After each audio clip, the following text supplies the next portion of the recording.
What if the reason that you're feeling stuck and low isn't your job, your past, or your partner, but a switch that you can flip in the next 24 hours? If you've ever stared into the mirror and thought, is this it? Is this my life? Then this one is for you. I've been there, and let me tell you, that reflection is brutal. I've walked this path myself and coached hundreds through it. The patterns are the same, and the way out is simple. So stick around for the next 10 minutes because I am going to share with you 3 secrets that freed me, helped me build a life I love, and a career that's changed thousands of lives. And the best part, you can do it too. So coming up are the 5 fears that keep you stuck and how to find your art and the 3 shifts that unlock it. 5 years ago, I had what some might call a wake-up call. For me, it was more like a what the fuck moment. What the fuck am I doing? It was about 8 p.m. I was in my office finishing yet another late night at work. I hadn't properly seen my baby in what felt like months, and out of nowhere, this wave of sadness hit me. I hung up the phone, glanced in the mirror across the room, and what I saw stopped me. Puffy eyes, grey skin, drained, exhausted. That was my reflection. And the worst part, I didn't even recognise myself anymore. I thought working hard and making loads of money would give me freedom. But instead, I felt trapped. I felt trapped and like I was being held hostage by the very life that I'd built. And in that moment, I realised all the things I'd been told about success were a lie. And I had to rebuild from scratch. And what I'm about to share with you is what actually worked. Now, if you've ever had a moment like that, staring at your life and wondering if this is it, I know how brutal it feels, and you can't ignore it anymore. And that is when the real battle begins. Not with your boss, not with your job, but the fight inside your own head. Because the second that you admit that something has to change, well, then fear shows up. And fears don't come at one time, they come all at once. And these are the 5 fears that guard the prison door and try to keep you stuck. The fear of change, that voice that whispers, what if it all goes wrong? I remember sitting at my desk, hand hovering over my resignation email. My heart was pounding so much, so hard that I thought it would burst. And you know, that's fear of change. You know, the fear of being seen. Truly seen for who you really are, vulnerable and raw, that thought that hisses at you, who do you think you are? And then there's that fear of failure. I'll lose everything, I can't provide for my family, I won't make money, everyone will say, I told you so. I had a client who launched their first project to silence. No likes, no sales, but week by week, they built momentum until they completely sold out their product. Failure wasn't the end, it was the doorway. The fear of judgment. Oh, what will my friends think? What will my family, even strangers say? Like, who gives a fuck? I've been there. You know, the first question people asked me was, how will you make a living? And that was their fear, not mine. Don't put that on me. The fear of shame, the heaviest one. The one that makes you feel small before you even started. How dare I think I could be more? And behind all of these, that little whisper, again, I'm not enough. These fears don't just keep you in a job that you hate. They keep you from creating, from expressing yourself, from feeling alive. So this is how you change the script and find your art. So let's talk about how we break these fears. Because you don't fight them head on. You walk past them by reconnecting with the part of you they've been trying to silence. Because the truth is, what's keeping you stuck and depressed isn't just the job, the grind, or the stress. It's the disconnection from yourself, from you.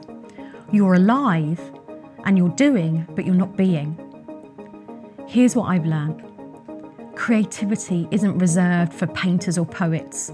At its core, art is our human expression. It's the raw, messy, beautiful urge that we all have to make something, to bring a piece of ourselves into the world. And your art, it doesn't have to look like anyone else's. It might be baking cakes in your kitchen. It could be launching that podcast that you've been secretly dreaming about. It could be producing music, designing your garden. It could be how you put together your skincare routine, or the way you arrange a room and it just feels right. That could be your art. One of my clients, Tom, spent 20 years in finance. On weekends, he started baking. Nothing fancy, just sourdough and cakes. But for the first time in years, he felt joy.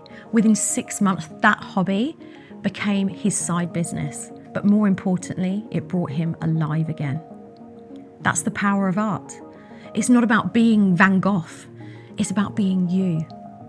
Because when you express yourself, you feel alive, and there's no better feeling than that. When you suppress it, you push it down and it eats away at you. And that is why so many people feel stuck, numb, and ultimately depressed. It's not that they don't have art, it's just that they're ignoring it. So how do you start breaking free from those fears and unlock your creativity? For me, it came down to 3 big shifts. So the question is, once you know the fears and once you've felt that spark of your art, how do you actually move forward? For me, it came down to 3 shifts. Think of them as like keys that unlocked the door. Shift 1, ask, who am I? Really? Not your title, not your salary, not who your parents wanted you to be. You, who are you? Do this tonight. Just spend 2 minutes. Write down 3 things that people thank you for. Those are maybe some clues to who you think you are. And then 3 minutes, list down 3 activities where you lose track of time completely. That's where your spark lives. At first, I couldn't even answer. So I was so disconnected. I didn't know my own values, but just asking the question starts loosening the chains. Shift 2. Ask, if failure was not possible, if it wasn't possible at all, what would I do? Fear of failure is one of the strongest guards at the door. So we trick it. We take failure off the table. So tonight, do this.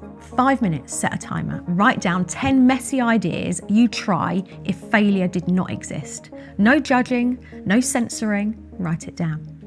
Then pick 1. Do the tiniest version this week. Not a business plan or a leap, just 1 little rep. That's exactly what cracked me open. 1 small test, a possibility to start. And that felt bigger than fear. Shift 3, find your superpowers. These are your unfair advantages, the lessons you've lived, the scars that you've earned, the quirks that make you you. 3 minutes, ask the people around you, when do I light up? What do you come to me for? And then connect the dots. Your superpower equals what you are thanked for, what energizes you, what you've lived through. One client cared for her sick parent for years. She thought it meant that she'd lost time, but that skill later on turned into her business about creating calm in a home environment. And today, she's impacting thousands because she's leaned into what was already inside her. And the truth is, you don't need a 10-year plan. You don't need anyone's permission. You need 1 tiny action that feels true, 1 step through the door. That's all. And that's how you start to unstick yourself. So if you take 1 thing from today, let it be this. You don't need anyone's permission, not your boss, not your family, not society. The only permission slip you'll ever need is the one that you write yourself. Permission to start small, permission to be messy, permission to take up space. Because the world doesn't need another polished copy of someone else. It needs your voice, your art, and your story. And once you've cracked that door open, the next question is, okay, but how do I actually start this big idea when fear is screaming at me to stop? Well, that's exactly what I'm going to share in my next video. 3 ways to finally start your big idea, even if fear screams no. Tap it now, because when you combine today's shifts with what I'm going to teach you there, you'll finally have the courage and the roadmap, not in just video form, but in a downloadable form too. And as always, please don't forget, subscribe.